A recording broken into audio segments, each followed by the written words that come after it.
Huzurabad MLA Kaushik రెడ్డికి big shock తగిలింది. జమ్మికుంట మున్సిపాలిటీకి చెందిన 13 మంది కౌన్సిలర్లు బీఆర్ఎస్ పార్టీకి మూకమ్మడి రాజీనామాలు చేశారు. మున్సిపల్ చైర్మన్ తక్కలపల్లి రాజేశ్వరరావు అవినీతి, నిధుల దుర్వినియోగం, ఒంటెత్తు పోకడాలతో విసుగుపోయారు. అయితే నెల రోజుల క్రితం చైర్మన్ పై అవిశ్వాస తీర్మానం పెట్టారు.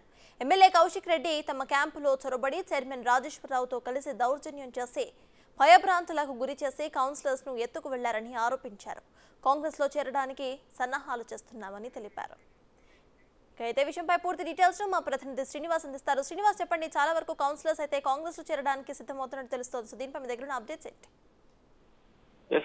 హుజరాబాద్ ఎమ్మెల్యే కౌశిక్ రెడ్డికి బిగ్ షాక్ తగిలిందని చెప్పుకోవచ్చు. ఈ రోజు ఉదయం ఇటు కాంగ్రెస్ పార్టీలోకి చేరడానికి దాదాపుగా 13 మంది కౌన్సిలర్లు ఇటు హైదరాబాద్ కు వెళ్లడం కూడా జరిగింది. ఈ నేపథ్యం లోపల ఈ రోజు ఉదయమే ఇటు కాంగ్రెస్ పార్టీ లోపల చేరుతారని చెప్పి ప్రచారం జరిగినా గానీ కొన్ని అనివార్య కారణాలుగా లేట్ అవడంతో దీనిపైన తప్పుడు విషయం పోతుందని చెప్పి వీళ్ళంతా కూడా హైదరాబాద్ లో నుంచి ఒక మీడియాకు ఒక సంబంధించినటువంటి ఒక ప్రెస్ నోట్ అయితే రిలీజ్ చేయడం జరిగింది. అయితే హుజరాబాద్ ఏదైతే నియోజకవర్గం లోపల ఉన్నటువంటి జమ్మికోట మున్సిపాలిటీ లోపల 13 మంది కౌన్సిలర్లు బీఆర్ఎస్ పార్టీకి మూకుమ్మడి రాజీనామా చేస్తున్నామని చెప్పి వాళ్ళంతా కూడా ఒక మీడియాకు ఒక ప్రెస్ నోట్ అయితే విడుదల చేయడం కూడా జరిగింది.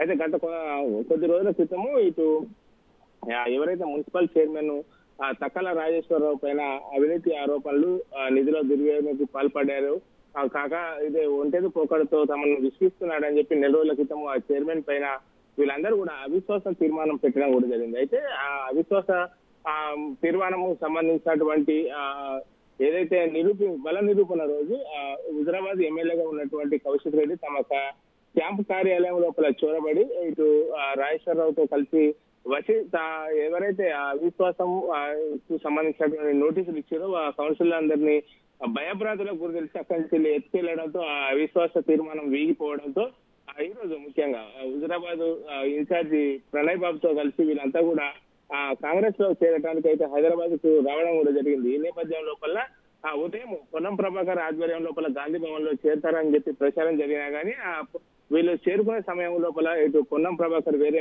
మీటింగ్ కు వెళ్లిపోవడంతో అక్కడికి వెళ్ళినటువంటి కౌన్సిలర్ అందరూ కూడా 13 మంది తమ బీఆర్ఎస్ పార్టీకి రాజీనామా చేస్తున్నాము అని చెప్పి ఒక మీడియాకు అయితే ఒక ప్రెస్ నోట్ విడుదలైంది. కొద్దిసేపటి తర్వాత వీళ్ళు ముఖ్యమంత్రి రేవంత్ రెడ్డి గారి యొక్క అపాయింట్మెంట్ కోసం ఎదురు చూస్తున్నట్టున్నారు. లేదంటే గాంధీ భవన్ లోపల ఇటు పొన్నం ప్రభాకర్ గానీ లేకపోతే వేరే పెద్ద నాయకుల ఆధ్వర్యం లోపల ఇటు కాంగ్రెస్ పార్టీ కండువా కప్పుకోవడానికి అయితే సిద్ధంగా ఉన్నట్టు తెలుస్తుంది.